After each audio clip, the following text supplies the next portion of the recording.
بس بس السلام علیکم ورحمۃ اللہ وبرکاتہ. امید دی چې ټول به روغ جوړ او د صحت په جامه باندې. ناظرینو ډیره زیاته اهم او ضروري ویډیو مې دلته راوړې ده. یقینا چې ما هم وکتله نو ډیره یو زبردست سبق پکې پروت دی او دومره بهترین سبق پکې پروت دی چې د پیدایش نه واخله بیا نوجواني بیا د هغې هغه واده او بیا هغې سره د هغه بچي او څومره ژوند چې هغه تیر کړي د هغې په حوالې سره هغه په دې کې څه دردمندانه اپیل چې کوم دی نو هغه پیش کړی دی. نو زه غواړم چې دغه ویډیو هم تاسو زما سره وګورئ او بیا هغې نه بعد در سره پرې باندې خبرې کوم. دا یو نظم ما په خپله زندګۍ پورې جوړ کړی دی چې خپلو کله بچي زلمي شو او د ګټې وټې خاوندان شو نو خپله بوډۍ مور او زوی دغسې بیا سرې پرېښود. ځواني ځان له یو خاني وي، طاقت لویه خزانه ده، دغه دواړه لوی نعمت دی چې الله یې چاله ورکړي. زما هم چرته ځواني وه، زما هم مضبوطې مټې، ما یې په څه ترس ونه کړ، ما یې څه پروا ونه کړه، په غم اخته ومه بچوله مې دولت کړې. کله اره کله د وړو کله د شولو مشین، خوب خوراک نه ومه به شپه ورځ مزدوري کوله، دولت دپاره په صحت مې جواري کوله، د سخت یار به مې په سخته کې یاري کوله، لکه د ځوان به یې راسره محنت خواري کوله. ثابته ورځ اخلی پخلی او د بچو خصمانه، بیا په ماشین کې کار کول د ماسخوتنه وروستو، درانه درانه زاږه لرګي نازک بدن لاسونه، دغه لرګو به تې د ځان سره غوږونه ویوړل، غوټۍ غوټۍ وینې به راغلې بیا په زړو زخمو. یو خوا په زلفو کې ګردونه، بل خوا چاودلې شونډې، دغه حالاتو سرګردانه پریشانه به کړم. زما په زړه به د احساس چړې ورخښې شولې، خو د اشنا د ننګ ناموس او د غیرت انتها، زر به یې په شونډو ژبه راښکه تسلي به یې راکړه، د چا آواز راباندې نشته، مزدوري خپله ده، محنت خواري بل چاله نه، خپلو بچو له کوم، پردۍ کوټه کې یو چې دوه کمرګۍ کورې وشي. دا لاس مې لږ شان کرېدلی په چرړۍ تړمه، اره چالو که اسمان بریښي چې دا کار ختم شي. په دې لرګي کې چېرته مې خواره یې پسه کړله چې په دوه ځله تېره نه شي، کار پې نه کېږي نور. چرګو بانګو وې نیمه شپه شوه چې ډوډۍ درکمه، ته ډوډۍ وخوره زه به زر زر دا بوره غونډه کم، دغه پاڼونه سیټ ته کومه ته اره تېره که، چې د سحر مانځه ته پاسو لږ لرګي پاتې دي، مانځه پسې سحر وختي به یې در سره وسي. اره تېره شوه ته خوب وکه تېره کومه جرنده، واته بوجۍ دانې دي سحر شولې راځي. جرنده تېره که زه یو ټوک ډوډۍ د چي سره خورم، پل راړولو له درځمه لاس پې وخوځم. دغسې نور پړکونه ډېر دي په لنډو راځمه، خپیاب له سرتور سرې ګرېوان په غنو جرو سفر، کډه په سر مې در په در ټکرې وخوړلې، لکه سپګۍ پې د اوو ژرندو دل شومه، خو خپلو بچو له مې ښه ډېره دنیا وګټله.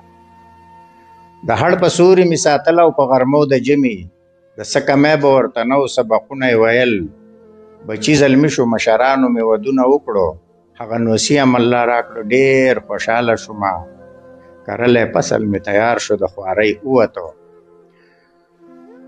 خپې مې تڼاکې او هډوکو مې دردونه کول، څه په خړپوسو خو آخر منزل ته ورسېدم. ما په خیالونو کې جوړ کړی د شاهانو محل، لاس مې پې کېښود د هغې درشل ته ورسېدم. ساه مې راماته وه د ساه د اخیستو دپاره، ښه په سکون سره مې جوخته ډډه ووهله. اوس به زړه ستړي زندګۍ ته خیر آباد ووایم، د نوي ژوند نوي سفر په سوچ کې پرېوتم. په تصور کې مې د ځان سره سلا کوله، اوس دا بچي به مې د کور رانه ودانه کوي، ښه زلمي شوي هر یو کار به په اسانه کوي، زما خو تشه منډه ترړه غم خادي به کوم، د پابندۍ د لټه ووتم خالي به کوم. دې تصور کې یو نوسي راته بابا وویل، په خود کې راغلمه د هوش سترګې مې وغړېدې، خزان وهلی په بدل رنګ کې جانان مې ولید، هغه شوخي هغه مستي او د سپرلي رنګونه په نظر نه راتله، په ګټه کې تاوان مې ولید او زه به حیران شوم خلک ما ته بابا ولې وایي چې آینې ته مخامخ شوم نو ځان مې ولید. یقین مې نه اخیستو، ما وې دا آینه خړه ده، په آینه مې زر زر پاکه چرړه ووهله، بیا مخامخ شوم خو هغه زوړ تصویر وپکې. شیشه خرابه ده نو بله مې راواخیستله، خو د شیشې په بدلېدو حقیقت نه بدلېدو. زړه کې مې راغله چې اوس راشه د خپل ځان بدل کا، سر سنت وکه او په مخ باندې غوړ لاس راکاږه، بیا ځان ته وګوره کیدای شي که حالات بدل شي. هر څه خرڅېږي په دولت خو ځواني نه خرڅېږي. په غیر د ځان د غولولو بله لاره نه وي. په ځان به لاس وهې د څه نه څه به کې او ځان به ښکلی کې. شونډې ته ګوره سپین یخته به ترې لرکې، ږیره چې برګه شي نکریزه به خوشتی، د سر ویښتو باندې وسمه به پورې کې، عطر په لیلو سره بوټ پالش به کې. لړل تپل دي دغه 19 په شلکی، ځان به ښکلی کې او شیشه به نږدې دا هر څه به شیشه کې او ځان به ښکلی کې. په ناغرضو کې اشنا ته مې زر لاپه وکړه، سور شال په سر کا او جوړه بنارسي واغونده، لاسونه سرکه سترګې تورې دنداسه راوړمه چې بندوبست یې ښه پوره د ناوېتوب وکړمه. اشنا مسکی شوې د سپین سر سره نه خایېږي، جینۍ خو نه یم چې نخرې د پیغلتوب وکړمه. نو که زړه دې نه غواړي خو سترګې به توری بوډۍ او ځان به ښکلی کوې بوډۍ، زاړه یادونه څه ناڅه به تازه کوې بوډۍ او ځان به ښکلی کوې بوډۍ. وی تا د کږو وږو خبرو پی ایچ ډي کړې ده، ستا د ملنډو او پیشاړو د جواب نه یمه. بانګونه یې ووې زه په وخت سره منځونه کوه، ذکر اسکار کوه، تهجد کوه، نفلونه کوه. ډېر عمر تلی دی لږ پاتې دینداري به کوو، دنیا پانی د آخرت له تیاري به کوو. په 2 کسو کې یادېږي خړ پړ مه ګرځېږه، بیمار سړی د کشۍ بیلچې نه لاس وباسه، او که خدای رضا شو حج مو کړی دی عمرې له به ځو، زړه پکې څومره په سکون وي مدینې له به ځو. زه د ابۍ او د دادا په طریقو روان یم، هغو د مرګه پورې موږ له کړولی او ځان، زموږ نه زیات خیال به یې زموږ د بچو ساتلو. فکر دې نه و د احمد علي په سا به یې سا اخسته. زما یو وراره و، هغه به چې خفه شو شین کېده له ما د پلار به ورسره سا بند شو چې هغه به سا واغست، نو له ما وراره به سا واغست. فکر دې نه و د احمد علي په سا به یې سا اخیسته. د دې نوسو غم را سره دی، زړه مې نه صبرېږي. وی الله چې دي له څه ورکړي دا زمونږ نه و، شکر وباسه د غشته دې د پیړو ډېره ده. ستا په خبره کې لوی وزن دی منمه یې، خو دعا کوه چې دا بچي دې خپل ځان وپېژني. دا دعا هم کوه چې بیا د الله کور ته به ځو، غار حرا زیارت دې کړی، غار سور ته به ځو. په دې خبره د اشنا رنګ د ګلاب غوندې شو. مودو پس مې یو جلوه د پسرلي ولیده، وی جانانه بیرې له راځه چې وزانګونه. د فکر ټالو منګه دواړو پې ټالۍ خوړلې، لړونه یې وشلې د پخکته راګزار شو تینا. دغه یو خوب پوره نه شو او تاله ترغه شو، زمونږ په دغه امیدونو باندې اور ولګېد. د ځواني مرګ ارمانونو جنازې پورته شوې، تندر را پرېوتو رسا د زړه په کور ولګېد. او بچي د هغې پورې خپل وي چې خدمت کوي پلار چې کمزوری شي بچي په طرف نه ورځي. بچو مې وویل بابا سانګونه مه ټپوه، اوس دې وزرې ماتې شوي الوتلی نه شې، د بل محتاج یې سیرګیټۍ پورته کولی نه شې. خوله دې کړشپه په خبره دې څوک نه پوهېږي، زې په څلورې ټیټه ملا دې نیغولی نه شې. نړۍ د خولې په ځای راخلې په سپېږمو کې منډې، او ګوزن وهلی ټول رپېږې ودرېدلی نه شې. او تا ته چې ګورم ایشېږي زړه مې خولې له راځي، او لاړې دې څاڅې خپله پوزه پاکولی نه شې. ابۍ خو هم تیاره غواړي کار کولی نه شي، ښه ورته ګوري چېرته شی قدرې ویلی نه شي. څښا پسخا ناسته وي خپل ځای جارو کولی نه شي، نیسمنه شوې د یخته منګزولی نه شي. او څه خیر وکړه د په ډډه غوښتلی نه شي. نو موږ به تر کمې په عذابېږو دوزخیان خو نه یو، په جهنم کې اوسېدي دي کافران خو نه یو. دغه ګټلی مال په موږ باندې تقسیم کا بابا، موږ به خیرات درکو تاله ځان یتیم کا بابا. که کار پې نه کېدو نو تاله به زکات درکو، او څه فکر مه کوه د خلکو نه به زیات درکو. نو داسې نه کوې جدا کېږو د دې کور او ځو ځان له ټوخېږه وایهی کوه د شور او ځو هغه نوسي د مشغولا یې رانه هم واخیسته اوس به د چا سره مشغول شمه دردمان پاتې شوم تندر وهلې سیخې سترګې او د ګټې زړونه دغه د ظلم انتها ته حیران پاتې شوم د ایلیې او د هیرا په جي قربان خبرې ماته یادېږي د بابر او د مرغان خبرې په غورېدو کې به مسکی شو د بورا خبرې خوږې خوږې وړې وړې وې د زهرا خبرې د زړګي غوښې ساوڼي او په ګوشې وجاړم د غم ټپې شوې نننۍ کفرونه یې وجاړم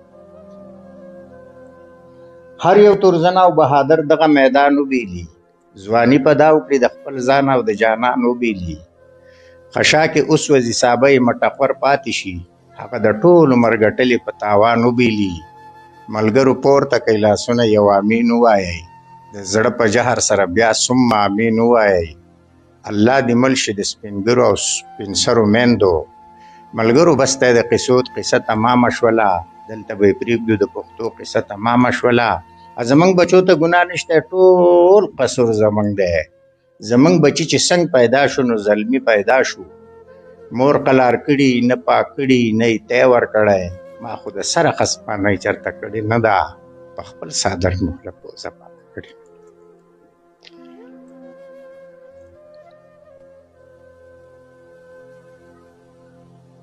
د کمې مور چې دا ارمانو چې زما د بچو کور وشولی په هغه کور کې هغه مور نن بې اثرې پاتې ده چاپېره وګوري نوسي په نظر نه راځي د ځواني مرګ ارمانونو د شهیدانو ارمانونو مقبره کې اوسي د اسویلو سره مشته د مرګ د شپې لنډوي زر به زړه ستړي زندګۍ ته خیر آباد ووایي کټه رانغاړي تیارې کړي د عقبا په طرف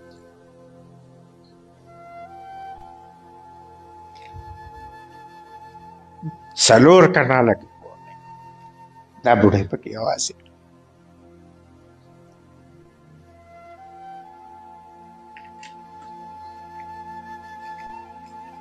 بس دی بس دی کنه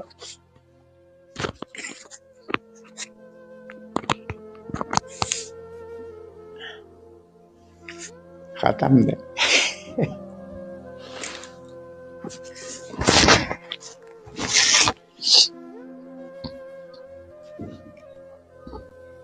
نو ملګرو د باباجي دغه درد به تاسو اورېدلی باباجي په دغه نظم کې د خپل باغ هغه قصه کوله د کم باغ د تیارولو دپاره چې باباجي خپله زندګي او خپله ځواني قربان کړه د خپل عیش او عشرت چې کومه زندګي وه هغې ورته قربان کړه چې زما دا باغ دا تیار شي او دا راپوخ شي او سبا زه بیا د دې میوې وخورم خو باباجي باغ تیارولو د باباجي د ځوانۍ هغه وختونه هغه ساعتونه هم پکې قربان شو د باباجي چې کومه د ځوانۍ کومه لمحه وه کومه زندګي وه کومه یو زمانه وه هغه هم پکې قربان شو خو چې کله باغ تیار شو د باغ د میوې د خوړلو وخت راغو د باغ میوه تیاره شوه باباجي ته د خپل باغ چې کم د پاره د خپل زندگی قربان کړي و خپل ځواني ورته قربان کړي و او هر قسم مشکلاتو ته ځان نیولې و هر قسم مشکلات د دغه باغ د پاره برداشت کړي و باباجي ته په اخره کې دغه باغ میوه ملاو نشو او باباجي ته ویلې شو چې ځا ستا په دې میوه کې هیڅ حصہ نشته ده مراد زما د خبرې خلاصه زما د خبرې د باباجي د نظم دادا چې یعنی کم اولاد د پاره دغه پلار او دغه مور خپل زندگی هغه تباہ و برباد کړه خپل ځواني ورته تباہ و برباد کړه اخیره کې هغه بچو مور او پلار پرې خودل او لاړل د دنیا په مزو پسې هغه مور او پلار پرې خودل چې د هغه په باره کې نبی کریم صلی الله علیه وسلم فرمای رضا الرب فی رضا الوالد چې د پلار پر رضا کې د رب رضا ده او هغه مور پرې خدا چې د هغې په باره کې حدیث مبارک کې راځي یعنی په حدیث مبارک کې راځي چې د مور د قدمونو لاندې جنت دی هغه یو استاد وی خپلو شاګردانو ته ویلي چې څوک به چې ماته سبا ته د جنت خاوره راوړي او که چا ماته راوړه نو زه به ورته دومره انعام ورکوم، دومره نمبرات به ورکوم. نو ټول هلکان چې وو هغې فکرمند شو چې په دنیا کې د جنت خاوره دا به زه کوم ځای نه راوړم. یو پکې هوښیار ماشوم و چېرته کې د علماو استادانو نه اورېدلي وو چې د مور د خپو لاندې جنت دی. نو هغه راغلی و کور ته، چې کله کور ته راغلی و نو کتلي و چې مور زما په کوم ځای باندې قدم ږدي، نو هغه ځای ته د ده خیال و چې مور یې په کوم ځای قدم ایښی و، هغه ځای ته ورغلی و، د هغې ځینې خاورې راغونډې کړې وې. په سحر باندې چې راغله هلکان ټول تش تور و، چا سره خاوره نه وه. چې کله استاد راغو ورته وایي تاسو ما پرون ویلي و چې چا ماته د جنت خاوره راوړو نو زه به ورته انعام ورکوم، نمبرې به ورکوم. نو چا راوړې ده نو په ټول کلاس کې صرف او صرف دغه یو ماشوم ودرېد او وایي استاد جي ما راوړې ده. استاد حیران شو چې دا څه قصه ده، څه حساب دی. استاد هم ډېر حیران شو، ورته وایي کوم ځای نه دې راوړه او څنګه دې راوړه؟ وایي استاد جي زما مور چې په کوم ځای باندې قدم کېښودو د هغې نه لاندې چې کومه خاوره راغله ما راوړه، او وایي تاسو مونږ اورېدلي دا دي چې د مور د خپو لاندې جنت دی، نو ما د جنت نه خاوره راوړه. نو استاد ډېر خوشحاله شو، دغې ماشوم ته انعام ورکړو. نو خبرې خلاصه دا ده، مطلب د خبرې دا دی چې مسلمانانو ورونو د خپل والدینو قدر کول پکار دي. دغه والدین مور او پلار د بچي دپاره څومره قربانۍ ورکوي، څومره تکلیفونه برداشت کوي، او د دغې والدینو امید بیا دا وي چې دغه بچي به سبا زما راغټ شي، دی به کامیاب شي او دی به زمونږ خیال وساتي چې دی دومره زمونږ او ستاسو دپاره دومره قربانۍ ورکړي، دومره تکلیفونه برداشت کړي، دومره سختې په ځان باندې تېرې کړي